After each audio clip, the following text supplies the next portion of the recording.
ನಮಸ್ಕಾರ ಸ್ನೇಹಿತರೆ, ನಮ್ಮ ನಂಬಿಕೆಗೆ ಸ್ವಾಗತ ಸುಸ್ವಾಗತ. ಸ್ನೇಹಿತರೆ, ಕರ್ನಾಟಕದ ಕರಾವಳಿ ಪ್ರದೇಶದ ಹೆಬ್ಬಾಗಿಲು ಮಂಗಳೂರು. ಇತಿಹಾಸ, ಸಂಸ್ಕೃತಿ ಮತ್ತು ಆರ್ಥಿಕವಾಗಿ ಸಮೃದ್ಧವಾಗಿರುವ ನಗರ. ಅರೇಬಿಯನ್ ಸಮುದ್ರದ ಉದ್ದಕ್ಕೂ ನೆಲೆಗೊಂಡಿರುವ ಮಂಗಳೂರು ಪ್ರಪಂಚದ ವಿವಿಧ ಭಾಗಗಳಿಂದ ಜನರನ್ನು ಆಕರ್ಷಿಸುವ ಮೂಲಕ ವ್ಯಾಪಾರ ಕೇಂದ್ರವಾಗಿ ವಿಕಸನಗೊಳ್ಳುವಲ್ಲಿ ಪ್ರಮುಖ ಪಾತ್ರ ವಹಿಸಿದೆ. ಈ ನಗರವು ಭಾಷೆಗಳು, ಸಂಪ್ರದಾಯ ಮತ್ತು ವಾಸ್ತುಶಿಲ್ಪದ ಅತ್ಯದ್ಭುತಗಳ ಸಮ್ಮಿಳನ ತಾಣವಾಗಿದ್ದು, ಇಲ್ಲಿ ಭೂತಕಾಲವು ಆಧುನಿಕತೆಯೊಂದಿಗೆ ಸರಾಗವಾಗಿ ಬೆರೆತು ಹೋಗಿದೆ. ಮಂಗಳೂರು ಐತಿಹಾಸಿಕವಾಗಿ ಮಂಗಳಾಪುರ, ಮಂಜಲೂರು, ಮಂಜರೂರು, ಕುಡ್ಲ, ಕುಡಿಯಾಲ್, ಮಾಕಲ ಎಂದು ಕರೆಯಲ್ಪಡುತ್ತಿತ್ತು. ಇದು ಕರ್ನಾಟಕದ ಐತಿಹಾಸಿಕ ದಾಖಲೆಗಳಲ್ಲಿ ಮಾತ್ರವಲ್ಲದೆ ಭಾರತದ ಸಾಂಸ್ಕೃತಿಕ ಮತ್ತು ಆರ್ಥಿಕ ಬೆಳವಣಿಗೆಯಲ್ಲಿ ಪ್ರಮುಖ ಸ್ಥಾನವನ್ನು ಹೊಂದಿದೆ. ಪ್ರಾಚೀನ ಬುಡಕಟ್ಟು ಜನಾಂಗದವರು ಆರಂಭದಲ್ಲಿ ನೆಲೆಸಿದ್ದರಿಂದ ಹಿಡಿದು ಜನನಿಬಿಡ ಬಂದರು ನಗರವಾಗಿ ಅಭಿವೃದ್ಧಿ ಹೊಂದುವವರೆಗೆ ಮಂಗಳೂರು ಬೆಳವಣಿಗೆ ಮತ್ತು ರೂಪಾಂತರದ ವಿವಿಧ ಹಂತಗಳನ್ನು ಕಂಡಿದೆ.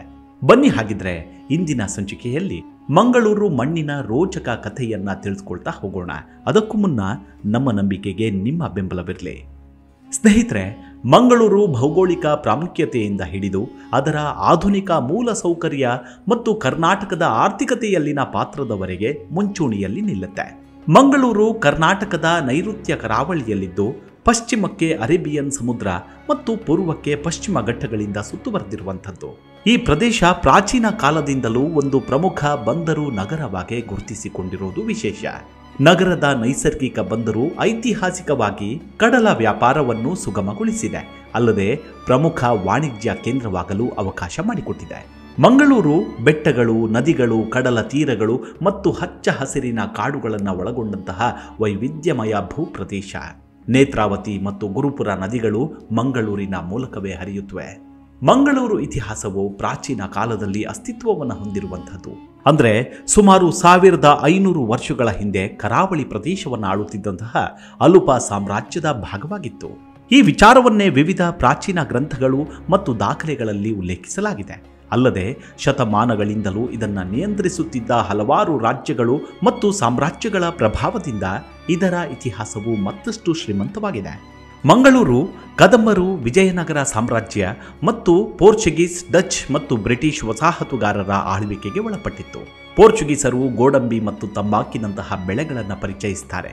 ಅವು ಸ್ಥಳೀಯ ಆರ್ಥಿಕತೆಗೆ ಇಂದಿಗೂ ಪ್ರಮುಖವಾಗಿವೆ. ಬ್ರಿಟಿಷ್ ಆಳ್ವಿಕೆಯಲ್ಲಿ ಮಂಗಳೂರು ಮೂಲ ಸೌಕರ್ಯ ಅಭಿವೃದ್ಧಿಯನ್ನು ಕಾಣುತ್ತೆ.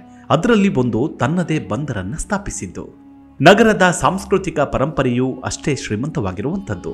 ಧಾರ್ಮಿಕ ವೈವಿಧ್ಯತೆಗೆ ಹೆಸರುವಾಸಿಯಾದ ಮಂಗಳೂರು ದೇವಾಲಯಗಳು, ಮಸೀದಿಗಳು, ಚರ್ಚುಗಳು ಮತ್ತು ಇತರ ಧಾರ್ಮಿಕ ಸ್ಥಳಗಳಿಗೆ ನೆಲೆಯಾಗಿದೆ. ಅಲ್ಲದೆ ವಿವಿಧ ಸಮುದಾಯಗಳ ಶಾಂತಿಯುತ ಸಹಬಾಳ್ವೆಯನ್ನು ಸಂಕೇತಿಸುತ್ತೆ.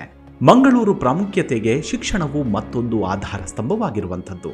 ಭಾರತದಾದ್ಯಂತ ವಿದ್ಯಾರ್ಥಿಗಳನ್ನು ಆಕರ್ಷಿಸುವ ಹಲವಾರು ಪ್ರತಿಷ್ಠಿತ ಸಂಸ್ಥೆಗಳನ್ನು ಮಂಗಳೂರಿನಲ್ಲಿ ಕಾಣಬಹುದು.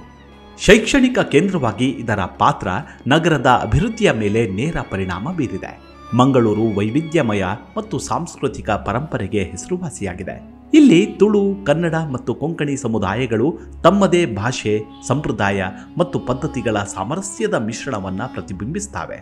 ಮಂಗಳೂರು ಬಹುಭಾಷಾ ನಗರವಾಗಿದ್ದು, ತುಳು, ಕನ್ನಡ, ಕೊಂಕಣಿ, ಬ್ಯಾರಿ ಮುಂತಾದ ಭಾಷೆಗಳು ಹೆಚ್ಚು ವ್ಯಾಪಕವಾಗಿ ಮಾತನಾಡುವ ಸ್ಥಳೀಯ ಭಾಷೆಗಳಾಗಿವೆ. ತುಳು ನಿರ್ದಿಷ್ಟವಾಗಿ ಮಂಗಳೂರಿನ ಆಡುಭಾಷೆ ಎಂದೇ ಹೇಳಬಹುದು.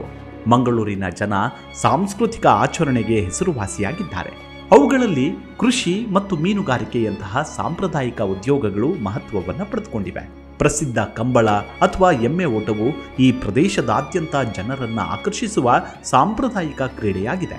ರೋಮನ್ ಭೂಗೋಳ ಶಾಸ್ತ್ರಜ್ಞ ಕ್ಲಾಡಿಯಸ್ ಟಾಲೆಮಿ ನೇತ್ರಾವತಿ ನದಿಯ ಬಗ್ಗೆ ಉಲ್ಲೇಖಿಸುತ್ತಾನೆ.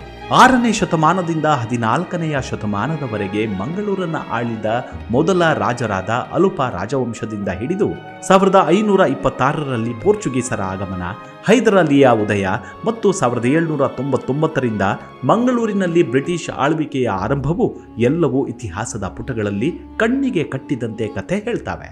ಕ್ರಿಸ್ತಶಕ 1132ರಲ್ಲಿ ಮಂಗಳೂರಿಗೆ ಭೇಟಿ ನೀಡಿದ ಪರ್ಷಿಯನ್ ರಾಯಭಾರಿ ಅಬ್ದುಲ್ ರಜಾಕ್, 1801ರಲ್ಲಿ ಸ್ಕಾಟಿಷ್ ವೈದ್ಯ ಫ್ರಾನ್ಸಿಸ್ ಬುಕನೀರ್ ಅವರ ಪ್ರವಾಸ ಕಥನಗಳಲ್ಲಿ ಮಂಗಳೂರಿನ ಕಥಾ ವೈಭವ ಕಾಣಬಹುದು.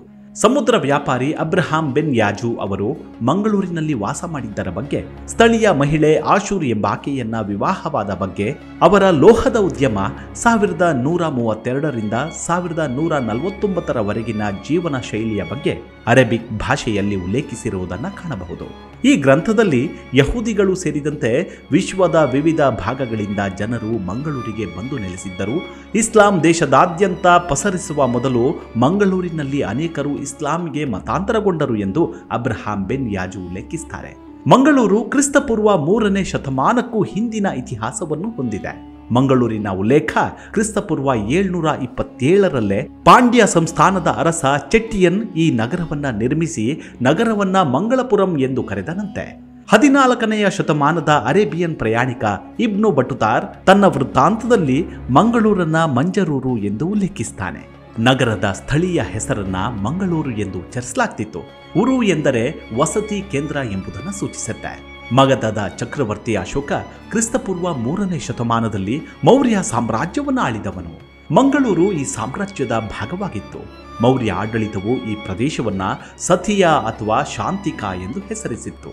2ನೇ ಶತಮಾನದಿಂದ 6ನೆಯ ಶತಮಾನದವರೆಗೆ ಕದಂಬ ರಾಜವಂಶವು ಈ ಪ್ರದೇಶವನ್ನು ಆಳುತ್ತೆ. ಅಲುಪರು 567ರಿಂದ 1375ರವರೆಗೆ ಈ ಪ್ರದೇಶವನ್ನು ಆಳ್ತಾರೆ. ಅಲುಪರು ಬಾದಾಮಿಯ ಚಾಲುಕ್ಯರು, ರಾಷ್ಟ್ರಕೂಟರು, ಕಲ್ಯಾಣಿಯ ಚಾಲುಕ್ಯರು ಮತ್ತು ಹೊಯ್ಸಳರಂತಹ ಪ್ರಮುಖ ಪ್ರಾದೇಶಿಕ ರಾಜವಂಶಗಳು ಮಂಗಳೂರನ್ನು ಆಳ್ತಾವೆ. 14ನೆಯ ಶತಮಾನದವರೆಗೆ ಮಂಗಳಪುರ ಅಥವಾ ಮಂಗಳೂರು ಅಲುಪ ರಾಜವಂಶದ ರಾಜಧಾನಿಯಾಗಿತ್ತು. ಪರ್ಷಿಯನ್ ವ್ಯಾಪಾರಿಗಳಿಗೆ ನಂಗೂರು ಪ್ರಮುಖ ವ್ಯಾಪಾರ ವಲಯವಾಗಿತ್ತಂತೆ. ಮಂಗಳೂರನ್ನು ಸ್ವಾಧೀನಪಡಿಸಿಕೊಳ್ಳಲು ಬ್ರಿಟಿಷರು ಮತ್ತು ಹೈದರಾಲಿ ಟಿಪ್ಪು ಸುಲ್ತಾನ್ ನಡುವೆ ಘೋರ ಯುದ್ಧಗಳು ನಡೆದವು. ವಾಸ್ತವವಾಗಿ ಟಿಪ್ಪು ಸುಲ್ತಾನ್ ಮೈಸೂರಿನವರೆಗೆ ಸುರಂಗ ಮಾರ್ಗವನ್ನು ಮಾಡಲು ಸುಲ್ತಾನ್ ಬತ್ತೇರಿ ಎಂದು ಕರೆಯಲ್ಪಡುವ ಮಂಗಳೂರಿನ ಪ್ರಸಿದ್ಧ ಕೇಂದ್ರವನ್ನು ನಿರ್ಮಿಸುತ್ತಾನೆ. ಬ್ರಿಟಿಷರು 1799ರಲ್ಲಿ ಮಂಗಳೂರನ್ನು ಸ್ವಾಧೀನಪಡಿಸಿಕೊಳ್ತಾರೆ.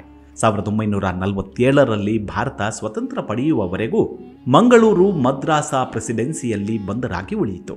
ಮೈಸೂರು ರಾಜ್ಯ ರಚನೆಯೊಂದಿಗೆ 1956ರಲ್ಲಿ ಮಂಗಳೂರು ಕರ್ನಾಟಕದೊಂದಿಗೆ ಏಕೀಕೃತವಾಯಿತು. ಮಂಗಳೂರಿನ ಇತಿಹಾಸವು ಪೌರಾಣಿಕ ಕಾಲಕ್ಕೆ ಬಹಳ ನಿಕಟ ಸಂಬಂಧವನ್ನು ಹೊಂದಿರುವಂಥದ್ದು. ಈ ಭೂಮಿಯನ್ನ ಪರಶುರಾಮ ಸೃಷ್ಟಿಯ ಪ್ರಮುಖ ಭಾಗವೆಂದು ಪರಿಗಣಿಸಲಾಗಿದೆ. ಹಿಂದಿನ ಅನೇಕ ಆಡಳಿತಗಾರರು ಮಂಗಳೂರನ್ನು ಆಳಿದ್ದಾರೆ ಮತ್ತು ಅವರಲ್ಲಿ ಅತ್ಯಂತ ಪ್ರಸಿದ್ಧ ಅರಸರೆಂದರೆ 2ನೇ ವೀರ ಹರಿಹರ ರಾಯ ಮತ್ತು ಕದಂಬರು. ನಂತರ ಪೋರ್ಚುಗೀಸರು ಮಂಗಳೂರನ್ನು ವಶಪಡಿಸಿಕೊಳ್ತಾರೆ. ನಂತರ ಹೈದರಾಲಿ ವಶಪಡಿಸಿಕೊಂಡ. ಹೈದರಾಲಿಯ ನಂತರ ಮಂಗಳೂರು ಬ್ರಿಟಿಷರಿಗೆ ಹಸ್ತಾಂತರವಾಯಿತು ಮತ್ತು ಭಾರತ ಸ್ವತಂತ್ರ ಪಡೆಯುವವರೆಗೂ ಅದು ಬ್ರಿಟಿಷ್ ಆಳ್ವಿಕೆಯಲ್ಲಿತ್ತು. ಹಿಂದೂ ಪುರಾಣಗಳ ಪ್ರಕಾರ ಮಂಗಳೂರು ಎಂದು ಕರೆಯಲ್ಪಡುವ ಇಡೀ ಪ್ರದೇಶವು ಪರಶುರಾಮ ಸೃಷ್ಟಿಯ ಪ್ರಮುಖ ಭಾಗವಾಗಿತ್ತು. ಈ ಕಥಾನಕದ ಸಂಪೂರ್ಣ ವಿಡಿಯೋ ಮಾಡಲಾಗಿದೆ. ಕೊನೆಯಲ್ಲಿ ಲಿಂಕ್ ಸಿಗುತ್ತೆ, ದಯವಿಟ್ಟು ವೀಕ್ಷಿಸಿ. ಶ್ರೀರಾಮಚಂದ್ರನು ತುಳುನಾಡಿನ ಆದಿದೇವ ಎಂಬ ಅಂಶವನ್ನು ಪೌರಾಣಿಕ ಕಥೆಗಳು ಉಲ್ಲೇಖಿಸುತ್ತವೆ. ಪಾಂಡವರಲ್ಲಿ ಕಿರಿಯವನಾದ ಸಹದೇವನು ಮಹಾಭಾರತದ ಕಾಲದಲ್ಲಿ ಮಂಗಳೂರಿನ ರಾಜ್ಯಪಾಲನಾಗಿ ಸೇವೆ ಸಲ್ಲಿಸಿದ್ದನೆಂದು ಉಲ್ಲೇಖವಿದೆ. ಪಾಂಡವರು ವನವಾಸದಲ್ಲಿದ್ದಾಗ ಮತ್ತು ಬನವಾಸಿಯಲ್ಲಿ ವಾಸಿಸುತ್ತಿದ್ದಾಗ ಮಂಗಳೂರು ಬಳಿಯ ಸರಪಾಡಿ ಎಂಬ ಸ್ಥಳಕ್ಕೆ ಪಾಂಡವರು ಭೇಟಿ ನೀಡಿದ್ದ ವಿವರಣೆ ಇದೆ. ಭೀಮನು ಗೋಕರ್ಮನಿಂದ ಕಾಸರಗೋಡಿನ ಬಳಿ ಇರುವ ಅಡೂರು ಎಂಬ ಸ್ಥಳಕ್ಕೆ ಪ್ರಯಾಣಿಸುವಾಗ ಈ ಸ್ಥಳಕ್ಕೆ ಭೇಟಿ ನೀಡಿದ್ದನೆಂದು ನಂಬಲಾಗಿದೆ. ಮಂಗಳೂರು ಸಹ್ಯಾದ್ರಿ ಪರ್ವತಗಳನ್ನು ಒಳಗೊಂಡಿರುವಂತಹ ಆಕರ್ಷಕ ಭೂ ಪ್ರದೇಶವಾಗಿದ್ದು, ವ್ಯಾಸ, ವಿಶ್ವಾಮಿತ್ರ, ಕಣ್ವ ಮತ್ತು ವಸಿಷ್ಠರಂತಹ ಮಹಾನ್ ಋಷಿಮುನಿಗಳ ಅಚ್ಚುಮೆಚ್ಚಿನ ಧ್ಯಾನದ ಸ್ಥಳವಾಗಿದ್ದಂತೆ. ಮಂಗಳೂರಿಗೆ ಸಂಬಂಧಿಸಿದ ಅನೇಕ ಐತಿಹಾಸಿಕ ಉಲ್ಲೇಖಗಳಿವೆ. 3ನೆಯ ಶತಮಾನದಲ್ಲಿ ಮಂಗಳೂರು ಮೌರ್ಯ ಸಾಮ್ರಾಜ್ಯದ ಭಾಗವಾಗಿತ್ತು. ಮಂಗಳೂರಿಗೆ ಸಂಬಂಧಿಸಿದ ಅನೇಕ ಐತಿಹಾಸಿಕ ಉಲ್ಲೇಖಗಳಿವೆ. ಕ್ಯಾಸ್ಮಸ್ ಇಂಡಿಕೋಪ್ಲೂಟಸ್ ಎಂಬ ಗ್ರೀಕ್ ಸನ್ಯಾಸಿ ತನ್ನ ಕೃತಿಯಲ್ಲಿ ಮಂಗರೌತ್ ಬಂದರನ್ನು ಉಲ್ಲೇಖಿಸಿದ್ದಾನೆ. ರೋಮನ್ ಇತಿಹಾಸಕಾರ ಪ್ಲಿನಿ ನಿತ್ರಿಯಾಸ್ ಮತ್ತು ಟಲೆಮಿ ಎಂಬ ಪ್ರವಾಸಿಗರು ಮಂಗಳೂರಿನ ಉಲ್ಲೇಖಗಳನ್ನು ಮಾಡಿದ್ದಾರೆ. ಗ್ರೀಕ್ ಇತಿಹಾಸಕಾರ ನೈಟ್ರೆ ಎಂಬ ಸ್ಥಳವನ್ನು ಕೂಡ ಉಲ್ಲೇಖಿಸುತ್ತಾನೆ. ಈ 2 ಉಲ್ಲೇಖಗಳು ಬಹುಶಃ ನೇತ್ರಾವತಿ ನದಿಯಾಗಿರಬಹುದು ಎಂಬ ವಾದವು ಇತಿಹಾಸಕಾರರಲ್ಲಿದೆ. ಏರಿಯನ್ ಎಂಬ ರೋಮನ್ ಬರಹಗಾರನು ನಗರವನ್ನ ಮಾಂಡೆಗೋರಾ ಎಂದು ಕರೆದ. 7ನೇ ಶತಮಾನಕ್ಕೆ ಸೇರಿದ ತಾಮ್ರ ಶಾಸನವೂ ಇದೆ. ಅದು ಮಂಗಳೂರನ್ನ ಮಂಗಳಪುರ ಎಂದು ಉಲ್ಲೇಖಿಸಿದೆ. ಮೂಡಬಿದ್ರೆ ಶಾಸನಗಳು ವಿಜಯನಗರ ರಾಜವಂಶಕ್ಕೆ ಸೇರಿದ 2ನೇ ವೀರ ಹರಿಹರ ರಾಯನ ಆಳ್ವಿಕೆಯ ಅವಧಿಯಲ್ಲಿ ಮಂಗರಸ ಒಡೆಯ ಎಂಬ ರಾಜ ಮಂಗಳೂರು ರಾಜ್ಯ ಪಾಲನಾಗಿದ್ದನೆಂದು ಹೇಳ್ತಾವೆ. 1492ರಲ್ಲಿ ವಿಜಯನಗರದ ರಾಜ 2ನೇ ವೀರ ದೇವರಾಯನ ಆಳ್ವಿಕೆಯ ಅವಧಿಯಲ್ಲಿ ದೇವರಾಜ ಒಡೆಯ ಮಂಗಳೂರು ರಾಜ್ಯವನ್ನು ಆಳುತ್ತಿದ್ದನೆಂದು ಹೇಳುತ್ತೆ. ಮಂಗಳೂರಿಗೆ ಪೋರ್ಚುಗೀಸರು ಬರುವವರೆಗೂ ಮಂಗಳೂರನ್ನ ಆಳಿದ ಪ್ರಮುಖ ಮತ್ತು ಪ್ರಸಿದ್ಧ ರಾಜವಂಶಗಳೆಂದರೆ ರಾಷ್ಟ್ರಕೂಟರು, ಹೊಯ್ಸಳರು ಮತ್ತು ಪಶ್ಚಿಮದ ಚಾಲುಕ್ಯರು. 1498ರ ಆರಂಭದಿಂದ ಮಂಗಳೂರಿನಲ್ಲಿ ಯುರೋಪಿಯನ್ ಪ್ರಭಾವವು ಗಮನಕ್ಕೆ ಬರಲು ಪ್ರಾರಂಭವಾಯಿತು.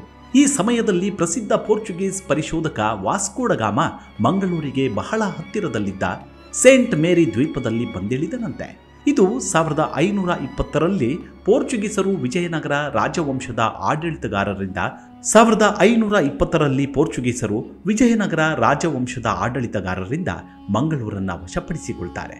1526ರಲ್ಲಿ Portuguese viceroy ಆಗಿದ್ದಂತಹ Lobo was D ಸಂಪಿಯ ಬಂಗಾರ ರಾಜ ಮತ್ತು ಅವನ ಸಹಾಯಕ ರಾಜರನ್ನು ಸೋಲಿಸುವಲ್ಲಿ ಯಶಸ್ವಿಯಾದ. ಇದರಿಂದಾಗಿ ಈ ಪ್ರದೇಶದ ವ್ಯಾಪಾರವು ಮುಸ್ಲಿಮರಿಂದ ಪೋರ್ಚುಗೀಸರಿಗೆ ವರ್ಗಾಯಿಸಲ್ಪಟ್ಟಿತ್ತಂತೆ. 16 ಮತ್ತು 17ನೆಯ ಶತಮಾನದಲ್ಲಿ ಅರೇಬಿಯನ್ ಸಮುದ್ರ ಮತ್ತು ಮಂಗಳೂರು ಬಂದರಿನ ಸುತ್ತಮುತ್ತಲಿನ ಸಂಪೂರ್ಣ ಪ್ರದೇಶವು ಪೋರ್ಚುಗೀಸರ ನಿಯಂತ್ರಣದಲ್ಲಿತ್ತು. ಈ ಅವಧಿಯಲ್ಲಿ ಪೋರ್ಚುಗೀಸರು ಸ್ಥಳೀಯ ಮುಖ್ಯಸ್ಥರ ವ್ಯವಹಾರಗಳು ಮತ್ತು ಸಂಘಗಳಲ್ಲಿ ಸಕ್ರಿಯವಾಗಿ ಭಾಗವಹಿಸುತ್ತಾರೆ. 1695ರಲ್ಲಿ ಅರಬರ ವ್ಯಾಪಾರದ ಮೇಲೆ ಪೋರ್ಚುಗೀಸರು ವಿಧಿಸಿದ್ದ ನಿರ್ಬಂಧಗಳಿಗೆ ಪ್ರತೀಕಾರವಾಗಿ ಅರಬರು ಇಡೀ ಪಟ್ಟಣವನ್ನೇ ಸುಟ್ಟು ಹಾಕ್ತಾರೆ. 1736ರಲ್ಲಿ ಮೈಸೂರು ಅರಸನಾಗಿದ್ದ ಹೈದರಲಿ ಮಂಗಳೂರನ್ನ ವಶಪಡಿಸಿಕೊಳ್ತಾನೆ. 1763ರಿಂದ 1768ರವರೆಗೆ ಮಂಗಳೂರು ಹೈದರ್ ಅಲಿಯ ಆಡಳಿತದಲ್ಲಿತ್ತು. 1768 ಮತ್ತು 1794ರ ನಡುವೆ ಮಂಗಳೂರನ್ನ ಬ್ರಿಟಿಷರು ಸ್ವಾಧೀನಪಡಿಸಿಕೊಳ್ತಾರೆ. ನಂತರ 1794ರಲ್ಲಿ ಟಿಪ್ಪು ಸುಲ್ತಾನ್ ಮಂಗಳೂರನ್ನ ಬ್ರಿಟಿಷರಿಂದ ವಶಪಡಿಸಿಕೊಂಡ. ಟಿಪ್ಪು ಸುಲ್ತಾನನು ಮಂಗಳೂರಿನಲ್ಲಿ ಆಳ್ವಿಕೆ ನಡೆಸುತ್ತಿದ್ದಾಗ ಇಡೀ ನಗರವು ಆಂಗ್ಲೋ ಮೈಸೂರು ಸಂಬಂಧಗಳ ಘರ್ಷಣೆಯನ್ನು ಎದುರಿಸಬೇಕಾಯಿತು. ಮಂಗಳೂರು ಒಪ್ಪಂದವು 2ನೇ ಆಂಗ್ಲೋ ಮೈಸೂರು ಯುದ್ಧವನ್ನು ಕೊನೆಗೊಳಿಸುತ್ತೆ. ಈ ಒಪ್ಪಂದವನ್ನು ಬ್ರಿಟಿಷ್ ಈಸ್ಟ್ ಇಂಡಿಯಾ ಕಂಪನಿ ಮತ್ತು ಟಿಪ್ಪು ಸುಲ್ತಾನ್ ನಡುವೆ ಮಾರ್ಚ್ 11, 1784ರಂದು ಮಂಗಳೂರಿನಲ್ಲಿ ಸಹಿ ಹಾಕಲಾಯಿತು. 1801ರಲ್ಲಿ ಸ್ಕಾಟಿಷ್ ವೈದ್ಯ ಫ್ರಾನ್ಸಿಸ್ ಬುಚನ್ ಮಂಗಳೂರಿಗೆ ಭೇಟಿ ನೀಡಿದ್ದ ಮತ್ತು ಮಂಗಳೂರು ಬಹಳ ಸಮೃದ್ಧ ಮತ್ತು ಶ್ರೀಮಂತ ಬಂದರು ಆಗಿತ್ತು ಎಂದು ಉಲ್ಲೇಖಿಸುತ್ತಾನೆ. ಅಲ್ಲದೆ ಆ ಸಮಯದಲ್ಲಿ ಉತ್ತಮ ವ್ಯಾಪಾರ ಚಟುವಟಿಕೆಯಿಂದ ಹೊಂದಿತ್ತು ಎಂಬ ಅಂಶವನ್ನು ಮಂಡಿಸಿದ್ದಾನೆ. ಅಂದಿನ ಕಾಲದಲ್ಲಿ ಮಂಗಳೂರು ಬಂದರಿನಿಂದ ಬಾಂಬೆ, ಮಸ್ಕತ್, ಮಲಬಾರ್ ಮತ್ತು ಗೋವಾಕ್ಕೆ ರಫ್ತು ಮಾಡಲಾಗುತ್ತಿದ್ದ ಪ್ರಮುಖ ವಸ್ತುವೆಂದರೆ ಅಕ್ಕಿ. ಕಚ್, ಬಾಂಬೆ ಮತ್ತು ಸೂರತ್ಗೆ ರಫ್ತು ಮಾಡಲಾಗ್ತಿದ್ದ ಸರಕು ವೀಳ್ಯದೆಲೆ ಮತ್ತು ಅಡಕೆ.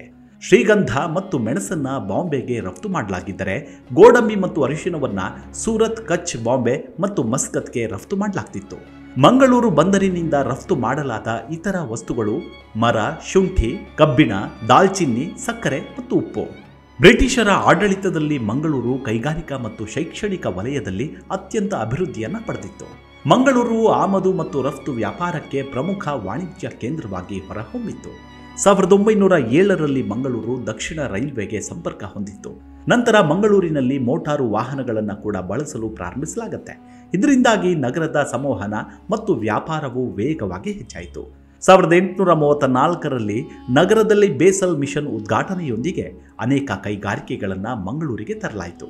ನಂತರ ಕರ್ನಾಟಕ ಏಕೀಕರಣವಾದ ನಂತರ ಇಂದಿಗೂ ಕಡಲ ತಡಿಯಲ್ಲಿ ಪ್ರಶಾಂತವಾಗಿ ಬರುವ ಜನರನ್ನ ಕೈ ಬೀಸಿ ಕರೆಯುತ್ತಾ ನಿಂತಿದೆ ಮಂಗಳೂರು. ಇಂತಹ ಪರಮ ಪವಿತ್ರವಾದ ನೆಲದಲ್ಲಿ ಇಂದು ಜಾತಿ, ಧರ್ಮಗಳ ನಡುವೆ ಕಿತ್ತಾಟ, ಹೊಡೆದಾಟ, ಕೊಲೆ, ಸುಲಿಗೆ, ಅನಾಚಾರ ನಡೆಯುತ್ತಿರುವುದು ನಾಗರಿಕ ಸಮಾಜ ತಲೆ ತಗ್ಗಿಸುವಂತೆ ಮಾಡುವುದರಲ್ಲಿ ಎರಡು ಮಾತಿಲ್ಲ. ಬುದ್ಧಿವಂತರ ನಾಡಲ್ಲೇ ದಡ್ಡತನ ನಡೆದರೆ ಮುಂದಿನ ಸಮಾಜಕ್ಕೆ ನಮ್ಮ ಕೊಡುಗೆ ಏನು ಅನ್ನೋದೇ ಪ್ರಶ್ನೆ. ಇಲ್ಲಿ ಯಾವ ಧರ್ಮವಾಗಲಿ, ಯಾವ ಜಾತಿಯಾಗಲಿ ಉಚ್ಚವೂ ಅಲ್ಲ, ಕನಿಷ್ಠವೂ ಅಲ್ಲ. ಎಲ್ಲವೂ ಮನುಷ್ಯ ಮಾಡಿಕೊಂಡ ಸ್ವಾರ್ಥದ ಪರಮಾವಧಿಯಷ್ಟೇ. ನಾನು ಬದುಕಿ ಮತ್ತೊಬ್ಬರನ್ನು ಬದುಕಿಸುವುದೇ ನಿಜವಾದ ಧರ್ಮ. ನನ್ನನ್ನು ನಾನು ಅರಿತುಕೊಂಡು ನಡೆಯುವುದೇ ನಿತ್ಯ ಧರ್ಮ. ಈ ಮಾತನ್ನೇ ಶ್ರೀ ಕೃಷ್ಣ ಪರಮಾತ್ಮ ಹೇಳ್ತಾನೆ. ಈ ಸತ್ಯ ತಿಳಿದುಕೊಂಡ್ರೆ ಇಂದು ಅನಾದಿ ಕಾಲದಿಂದಲೂ ಅಸ್ತಿತ್ವದಲ್ಲಿರುವಂತಹ ಆ ಪುಣ್ಯ ಭೂಮಿಗೆ ಒಂದಿನಿತು ಕೊಡುಗೆಯನ್ನಾದರೂ ಸಲ್ಲಿಸಬಹುದೇನು? ಸಾಧ್ಯವಾದರೆ ಮಾಡೋಣ. ಮುಂದಿನ ಸಂಚಿಕೆಯಲ್ಲಿ ಸಿಗೋಣ. ಅಲ್ಲಿವರೆಗೂ ನಿಮ್ಮ ಆರೋಗ್ಯದ ಕಡೆ ಗಮನವಿರಲಿ. Take care. ನಮಸ್ಕಾರ.